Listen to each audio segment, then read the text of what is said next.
simplement, on glisse, sinon on n'a pas les beaux appuis. Donc voilà, donc déjà on va travailler pied nus, ce qui sera le mieux.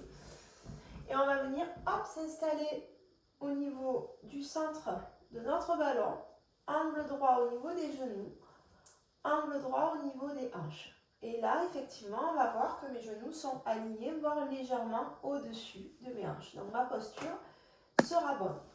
Imaginons que je me retrouve ici.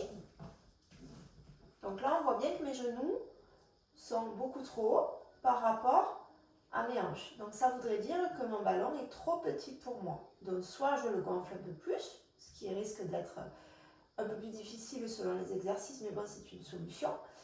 Soit vraiment j'ai choisi un ballon beaucoup trop petit et à ce moment-là, malheureusement, il faudra changer de ballon.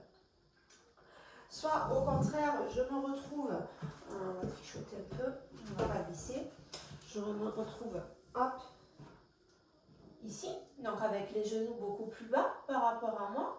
Et ça veut dire que là, effectivement, le ballon est vraiment beaucoup trop haut pour moi et on va vraiment être en insécurité sur certains exercices. Donc là, le ballon, temporairement, on peut le dégonfler, voilà, de manière à pouvoir le réduire un petit peu au niveau de la taille ou à nouveau acheter un ballon à sa taille. Donc ça, c'est au niveau du choix du ballon, au niveau de la taille du ballon.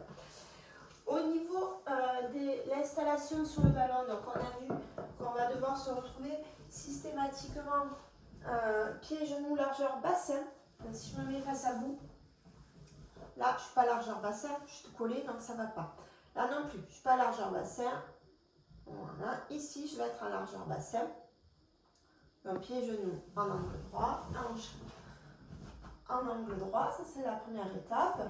On ne tire pas les fesses vers l'arrière. On n'est pas non plus le pubis vers l'avant. On se grandit, on repousse le plafond.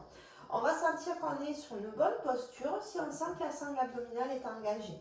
Donc moi, dès que je grandis, mon périnée remonte. Si on a une petite faiblesse au niveau du périnée, on pense à l'engager, à le remonter. Premier niveau, ça suffit. Et on repousse le ballon. On repousse le ballon, on n'a pas les épaules vers l'avant, on rassemble légèrement les omoplates sans trop contracter non plus. Voilà, on repousse le plafond, les épaules sont basses et là on a notre posture assise. Pour la posture dos au Swiss ball, donc j'aurai certains exercices dos au Swiss ball. Là j'ai un t-shirt qui glisse. Donc mes exercices avec un t-shirt qui glisse, ça va être plus difficile pour pouvoir s'accrocher au ballon. Donc je vais de suite resserrer mes omoplates pour pouvoir adhérer avec mon ballon. Et je vais remonter. Donc dès qu'on va être sur des postures dos à notre Swiss ball, on va vraiment avoir les fesses et le bas du dos qui sont vraiment loin du ballon. Les pieds toujours seront en largeur bassin, les genoux en largeur bassin. Et on va avoir, sauf indication contraire, les genoux alignés avec les talons. Donc ça sera vraiment la posture de base sur les exercices dos au ballon. On ramènera légèrement le menton vers la poitrine sans coller, hein, mais voilà, on évitera d'avoir le menton vers le plafond. Déjà, ça va faire la tête qui tourne, donc on ramène un petit peu. Vous risquez malgré ce d'avoir la tête qui tourne au début si vous n'avez pas l'habitude. Donc du coup, quand vous remontez, prenez bien le temps de récupérer, d'accord ? Vous avez vu là, ça glisse.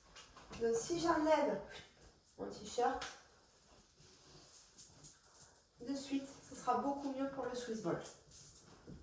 Donc on n'hésite pas à travailler en brassière quand on fait nos séances Swiss ball. Parce que là, du coup, on va beaucoup plus adhérer avec le ballon. Et là, hop, même si je descends, mon ballon, il reste accroché. Je serre toujours mes omoplates, mais voilà, je glisse moins. Donc vraiment, n'hésitez pas à rester en brassière quand vous bougez sur votre ballon.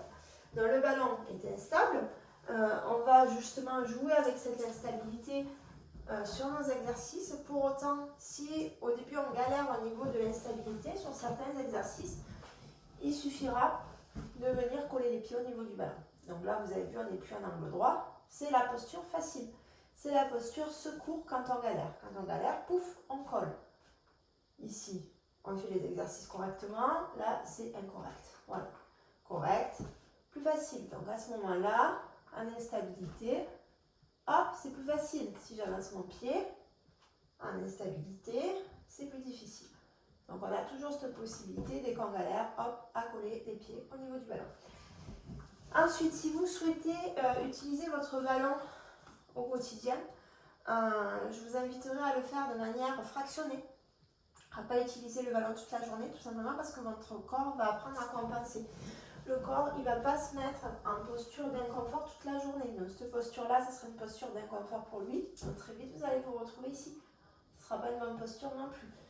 Rester comme ça toute la journée, c'est pas possible. Donc voilà, donc du coup, le mieux, c'est de bouger.